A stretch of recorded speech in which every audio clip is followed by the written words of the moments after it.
Okay, what's your name? I'm sorry. Edmund Carter. Edmund Carter. Hi. Long story short, I grew up in Los Angeles, California. Played with a guy and was taught by a guy named Oscar Johnson, who was the only player to be an ITF Hall of Fame player and ITF Hall of Fame coach, and out of Los Angeles, California. And I basically couldn't afford tennis lessons. And so what he had me do is pick up his tennis balls at the end of every day's practice. And at the end of practice, I would do that all day long. And he would work with me at the end of my tennis practice. So I would go home I was free on the court starting about 7:30, 8 o'clock for an hour with him, and then wind up catching the bus home.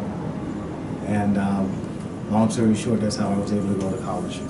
Oh, really? Yeah. So I played college tennis. where'd you play? University of Laverne in Southern California. So you end up like getting a scholarship or something, or? Yes. Okay. When did you start playing? About maybe I was like 10 or 12, somewhere in that age group. Went to USC, which has a inner city camp called Troy Camp, and I was introduced to tennis there. And it's been a great journey for me. Why did you do tennis? I mean, like out of all the sports, did someone bring you there, or did, My mom would not let me play football because of the neighborhood we grew up. We grew up in the projects of South Central Los Angeles, and she did not want me to play football, basketball, or baseball. Because it was, she wanted me to have a different life. it's kind of a little rougher, the sport, everything around those sports versus tennis, you mean? Yes. Okay. Yes, absolutely. Right. Cool.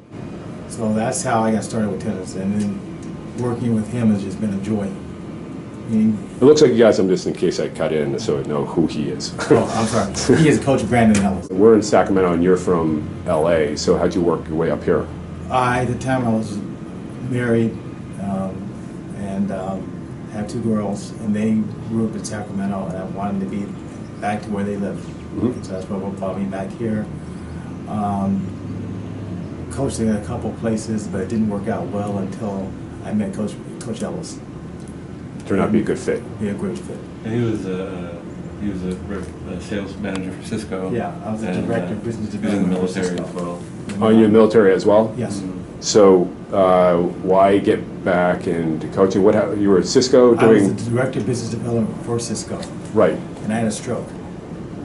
Okay. And so I wanted to, after I got out of working for Cisco, the neurologist told me to find a sport find something you enjoy doing. And I went back to tennis. Did he say it was related to work, like It was stress? related to work and stress, yes. Okay. It's stressful, you mean high intensity at Cisco or something? Yes, it was. And so, long story short, I was on my way to a meeting, and I told our CEO at the time, I don't feel very good. And so 9 hours later, I wake up and they wound up, splitting my head open and stuff like that. And went through rehab, and now that was 7 years ago now. And got back into tennis, what I enjoyed doing before I started, chasing the quote-unquote corporate dream. And then Brandon gave me the opportunity to work for him.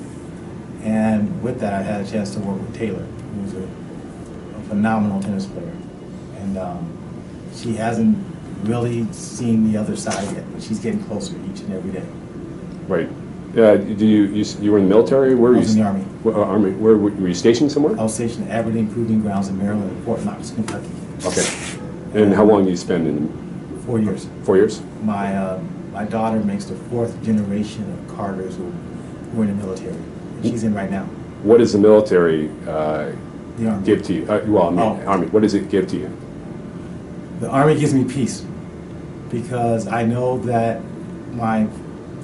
it took care of me when my uncle, who's a retired lieutenant colonel, his brother, my grandfather, and now myself and my daughter, we make the 4th generation of Carters in the military.